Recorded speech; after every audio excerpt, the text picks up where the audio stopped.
नमस्कार दोस्तों, stock market studies में फिर से एक बार आपको बहुत बहुत स्वागत है। तो आज मैं फिर से आपके सामने कुछ इंपॉर्टेंट कंपनी का अपडेट शेयर करने वाला हूँ। तो वीडियो को पूरा लास्ट तक देखिएगा और वीडियो को शुरू करने से पहले मैं रिक्वेस्ट करूंगा, आपने जितने सारे कंपनीज के ऊपर मतलब रिक्वेस्ट किया है उसी के ऊपर मैं चर्चा करूंगा। तो प्लीज इस वीडियो को मेरे रिकमेंडेशन के हिसाब से मत लीजिएगा, क्योंकि एजुकेशन पर्पज में सारी डिटेल्स मैं आपके साथ शेयर करूंगा। अगर किसी कंपनी के ऊपर काम करना है तो आपके ओपिनियन जरूर वहाँ पे होना चाहिए। तो चलो देख लेते हैं कौन सा कंपनी है। फर्स्ट जो कंपनी है उसका नाम है रेलटेल। तो रेलटेल जो है वो आप सभी जानते हैं, RailTel corporation of India limited, जो एक टेलीकॉम और साथ ही साथ नेटवर्क सिस्टम के ऊपर कंपनी काम करते हैं। और देखिए, गवर्नमेंट जो बजट पेश करने वाले है 1 फरवरी, मतलब 1 तारीख को जो बजट आने वाले है, तो उस बजट के दिन एक धमाका जैसा परफॉर्मेंस देखने को मिलेगा रेल कंपनी के ऊपर। क्योंकि इस तरीके से कुछ अंदाजा लगाया जा रहा है कि गवर्नमेंट रेलवे कंपनीज के ऊपर बहुत ज्यादा बजट अनाउंसमेंट करने वाला है। तो उससे पहले ही देखिए एक मार्केट में एक जबरदस्त रैली होना स्टार्ट हो चुके हैं। तो इतना रैली आपको क्या लग रहा होगा कि इतना रैली ऐसे ही हो रहा है? बिल्कुल नहीं, क्योंकि मार्केट निफ्टी सेंसेक्स लगातार एक प्रेशराइज में है। अपटेन हो मतलब हो नहीं पा रहा है। कुछ एक दिन पॉजिटिव एक दिन नेगेटिव, इसी तरीके से कुछ ट्रेंडिंग से एक ही रेंज के ऊपर निफ्टी चल रहा है, तो सेंसेक्स भी चल रहा है। तो उस सिचुएशन में रेलवे कंपनी किस तरीके से ग्रोथ कर रहा है आप देख सकते हैं। और इस ग्रोथ के पीछे एक ही रीजन है, वो है रेलवे का बजट। तो बजट जल्द से जल्द आने वाले हैं और बजट आने के बाद ही पता चलेगा कि कौन सा कंपनी किस तरीके से परफॉर्मेंस करेगा। तो फाइनली एक चीज को ध्यान दीजिएगा कि जब भी कुछ कंपनीज के ऊपर कोई अपडेट आते हैं तो लोग फोमो बाइंग करके ऊपर उसको लेके जाते हैं। तो लोगों को लग रहा है कि कंपनी जबरदस्त है, ऊपर लेके जा रहा है। मैं मान लेता हूँ कंपनी जबरदस्त है। जैसे कंपनी का परफॉर्मेंस दिखा दूं तो मुझे यहाँ पे कंपनी के जो क्वार्टर रिजल्ट है वहाँ पे मुझे ऑब्वियसली कुछ शानदार परफॉर्मेंस इस क्वार्टर में भी देखने को मिले। 2022 में जो क्वार्टर का रिजल्ट था 454 करोड़, जो बढ़ के हो चुके हैं 668 करोड़। इसका मतलब सेल्स में एक अच्छा खासा ग्रोथ देखने को मिला। एक्सपेंस को कंपनी मेंटेन्स किए। उसके बाद देखिए नेट प्रॉफिटेबिलिटी जो 32 करोड़ से 62 करोड़ हुआ। मान लेता हूँ कंपनी का प्रॉफिट डबल हुआ। तो प्रॉफिट जितना हुआ, क्या उस तरीके से ग्रोथ हो रहा है? उससे कई गुना ज्यादा ग्रोथ हो रहा है, उससे कई गुना ज्यादा कंपनी भागते चले जा रहा है। तो मैं एक बार चार्ट पैटर्न को आपको ध्यान से दिखा दूं। आपको सिर्फ यही चार्ट पैटर्न देख के लग रहा होगा कि चलो जबरदस्त परफॉर्मेंस है, ऐसे बिल्कुल नहीं। कोविड की सिचुएशन से सॉरी, कोविड के बाद कंपनी लिस्टिंग हुआ 2021 में। कंपनी का लिस्टिंग होने के बाद कंपनी का जो प्राइस रेंज था सिर्फ प्राइस रेंज 112 रुपीज के आसपास था। तो 112 रुपीज से 400 तक जो जर्नी है, कंपनी ऑलमोस्ट डाउन साइड से मैं टॉप लेवल तक देखूँ तो 320% के आसपास रिटर्न लिया है। इसका मतलब आपका फंड 3 गुना कर दिया। तो मैंने आपको ये भी बताया था कि जब भी यहाँ पे एक रेंज बना था, मैं आपको ये बताया था कि इतना जर्नी होने के बाद एक रेंज के हिसाब से उसको वेट करना पड़ेगा, होल्ड करना पड़ेगा। अगर होल्ड करे उसके बाद ब्रेकआउट करे तो एक बड़ा मोमेंटम देखने को मिल सकता है। तो फाइनली यहाँ पे क्या हुआ, यहाँ पे होल्ड हुआ। इस होल्ड होने के बाद यहाँ पे क्या हुआ, यहाँ पे ब्रेकआउट हुआ। ब्रेकआउट होने के बाद धीरे धीरे करके वो अपट्रेंड में गया और एक अलग लेवल का कंपनी परफॉर्मेंस किया। अभी देखिए इस जगह पे अगर कुछ टाइम बिताए, इस जगह पे अगर कुछ दिन टाइम बिताए, उसके बाद फिर से ब्रेकआउट करे तो एक मोमेंटम जर्नी देखने को मिलेगा। तो यहाँ पे क्वेश्चन ये आएगा कि सर इस हाई लेवल में क्या बाय करना चाहिए? देखिए, मैं हमेशा आपको एक चीज बोलते आया हूँ, ये मेरा खुद का ओपिनियन है कि किसी भी कंपनी के ऊपर टॉप लेवल में बाय मत करिएगा, क्योंकि लोगों को यही प्रॉब्लम है। टॉप लेवल में बाय कर लेंगे, उसके बाद जब भी कोई करेक्शन दिखेगा तो वो टेंशन में आ जाएगा कि इतना बड़ा मेरा लॉस चल रहा है। तो हमेशा वॉरेन बफेट जी की बात याद रखना, अच्छे कंपनी अगर आपको सस्ते में मिले तो उस कंपनी के ऊपर काम करना। तो फिलहाल के लिए मेरे इस कंपनी के ऊपर कोई भी ट्रेड नहीं है। यहाँ पे मैंने एक ट्रेड लिया था और मेरा 30% का टारगेट था, और इस जगह पे 30% का टारगेट अचीव भी हो चुके थे।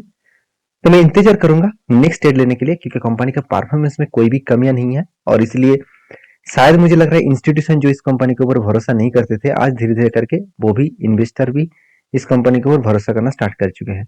पब्लिक के पास भी अच्छा खासा होल्डिंग्स देखने को मिला है, तो अलग लेवल का एक प्रॉफिटेबिलिटी ग्रोथ देखने को मिले इस कंपनी के ऊपर। तो कंपनीज के ऊपर मैं आपको जरूर रिक्वेस्ट करूंगा, इस कंपनी के ऊपर आप याद रखिए, इस कंपनी के ऊपर स्टडी करिए, उसके बाद कुछ डिसीजन जरूर लीजिएगा। नेक्स्ट जो कंपनी उसका नाम है केपीआईटी टेक्नोलॉजीज। देखिए, केपीआईटी टेक्नोलॉजी के ऊपर पिछले दिनों में एक धमाका परफॉर्मेंस हुआ और उसका मैं अपडेट आपके साथ शेयर करूं तो लास्ट कुछ फ्यू डेज में 50 टू 50% के ऊपर डिलीवरी का परसेंटेज देखने को मिला था। इसका मतलब क्या है? इसका मतलब को समझिए कि जब भी कोई कंपनी इतना शानदार तरीके से परफॉर्मेंस कर रहा है तो सोचना उस कंपनी में कुछ ना कुछ बड़ा होने का चांसेस तो दिखेगा। तो किस तरीके से चांसेस दिखा आपको मैं यहाँ पे चार्ट पैटर्न में दिखा दूं। तो मैंने आपको ये बताया था कि जब भी कोई कंपनी एक रेंज में होल्ड करे उसके बाद ब्रेकआउट करे तो एटलीस्ट मैं बहुत बार देख चुका हूँ कि 30% तक वो टारगेट वहाँ पे मिल जाते हैं। तो फाइनली यहाँ पे 32% तक 33% तक टारगेट मिला। उसके बाद देखिए फिर से एक जगह पे वो होल्ड कर रहा है।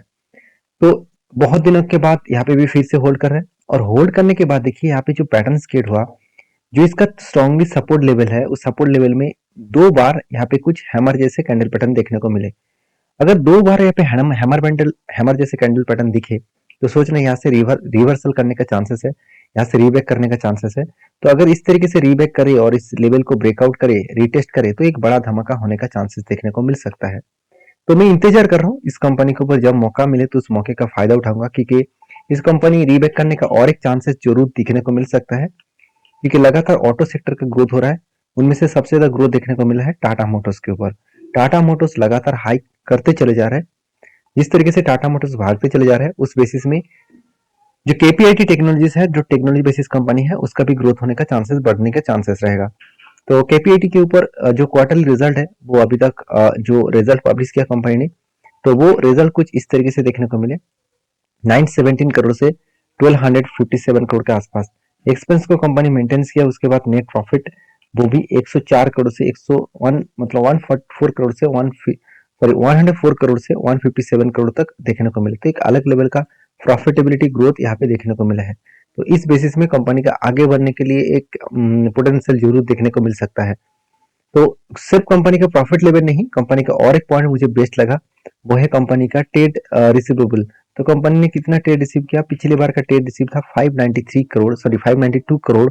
इस बार वो बढ़ के हो चुके 693 करोड़। इसका मतलब प्रॉफिटेबिलिटी ग्रोथ अच्छा खासा लेवल्स में देखने को मिले।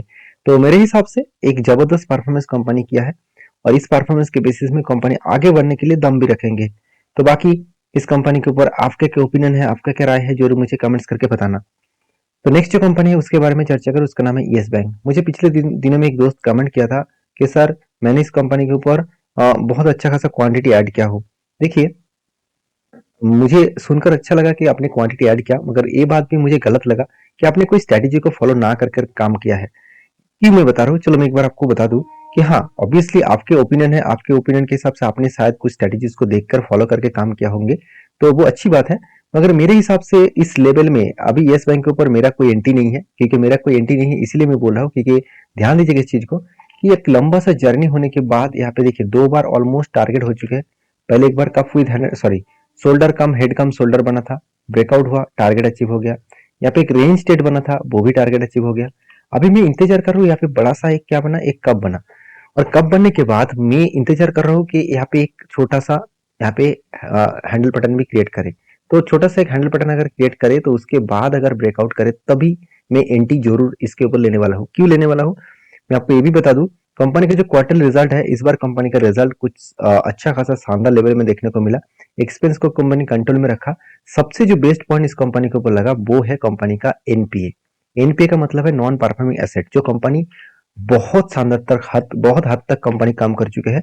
तो देखिए 0.90 के आसपास। तो जब कोई किसी कंपनी, एक्चुअली कोई भी बैंक और कोई भी फाइनेंस कंपनी अगर एनपीए को कम कर रहा है, तो सोचिएगा उस कंपनी में कुछ ना कुछ बड़ा होने का चांसेस जरूर दिखेगा।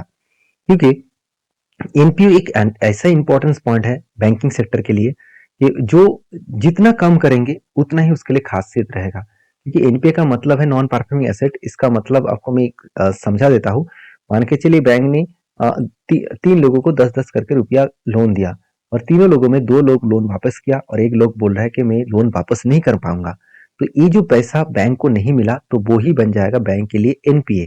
तो आप सोचिए कि इस तरीके से परसेंटेज वाइज अगर ज्यादा से ज्यादा लोन मार्केट में पड़ रहे, तो आपको लग रहा है कि 0.09 सर इतना कितना होगा। देखिए टोटल जो कंपनी का मार्केट कैप है, टोटल जो कंपनी ने लोन मतलब लोन दिया है, उसके हिसाब से देखना चाहिए, उसके हिसाब से बहुत बड़ा अमाउंट हो जाएगा। तो इस बैंक के ऊपर फोकस रखिए, क्योंकि कंपनी परफॉर्मेंस बहुत शानदार किया है। हाँ, ऑब्वियसली मैं इंतजार करूंगा यहाँ पे एक पैटर्न्स बनने का। यहाँ पे कप तो बन चुके हैं, अभी एक शोल्डर पैटर्न क्रिएट करे, sorry cup with handle pattern create करे, और उसके बाद जरूर मैं एंट्री लूंगा। तो जो व्यक्ति इसके ऊपर एंट्री लिया है, तो मैं जरूर रिक्वेस्ट करूंगा, आपके ओपिनियन के हिसाब से आपने लिया है तो बहुत अच्छा लगा। ऑब्वियसली आपके ओपिनियन के हिसाब से इसके ऊपर काम करिए, और मैं इसके ऊपर ऑब्वियसली बुलिश हूँ। मुझे थोड़ा सा पैटर्न्स बनने दीजिए, मैं उसके ऊपर जरूर टेल लूंगा। और मैं कहाँ पे टेल लूंगा, मैं आपके साथ शेयर करूंगा एज ए एजुकेशन पर्पस में। मेरे कोई अटेंशन नहीं है मैं आपको कोई बाय सेल का रिकमेंडेशन दूं। आपको काम करना है तो आपको रिस्क खुद को लेना पड़ेगा। आपको खुद को स्टडी करके मतलब खुद स्टडी करके काम करिएगा। मेरे तरफ से सारी चीज़ों को सीखिए, सीखकर आप खुद ही इम्प्लीमेंट करिए, बैक टेस्टिंग करिए का उस टाइम में प्रीवियस डे में क्या इस तरीके से कोई टेट बना था, तो टेट बना था तो उस टाइम कंपनी का प्रॉफिट एंड लॉस क्या था, सब कुछ देखने के बाद काम करना पड़ेगा। किसी भी स्टॉक के ऊपर ब्लाइंडली जंप करना ठीक नहीं रहेगा।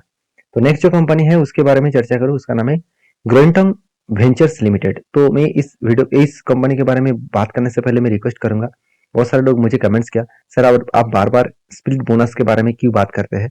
देखिए बहुत सारे लोगों ने मुझे ये भी कमेंट्स किया, सर कोई भी कंपनी के ऊपर अगर स्प्लिट बोनस का कोई अपडेट आए तो एक बार जरूर वीडियो के माध्यम से शेयर करिएगा। तो इसलिए मैंने इस सारे स्प्लिट एंड बोनस का जो अपडेट है वो लास्ट में रखा हूँ, जहाँ पे आपको कोई भी दिक्कत आए तो आप मेरा 3 स्टॉक के बारे में देखने के बाद ही आप वीडियो को एग्जिट कर सकते हैं। तो आप देखेंगे तो यहाँ पे बैलेंस शीट में आपको देखेंगे तो बोनस के बारे में स्प्लिट के बारे में चर्चा करूँ तो कंपनी स्प्लिट देने वाला है 31 जनवरी। तो मतलब आज के दिन कंपनी स्प्लिट देने का लास्ट डेट था। तो जितने सारे दो लोगों ने इस कंपनी को निवेश किया तो उसको स्प्लिट मिला। अगर आपको मिला है तो मुझे जरूर कमेंट्स करना, और वीडियो में जानकारी अच्छा मिले तो प्लीज लाइक करना। और इस वीडियो में सारे इन्फॉर्मेशन एजुकेशन पर्पस में है, कोई भी मेरे तरफ से रिकमेंडेशन नहीं है। काम करना है तो आपके ओपिनियन के हिसाब से जरूर करिए। मिलते हैं नेक्स्ट वीडियो में, तब तक के लिए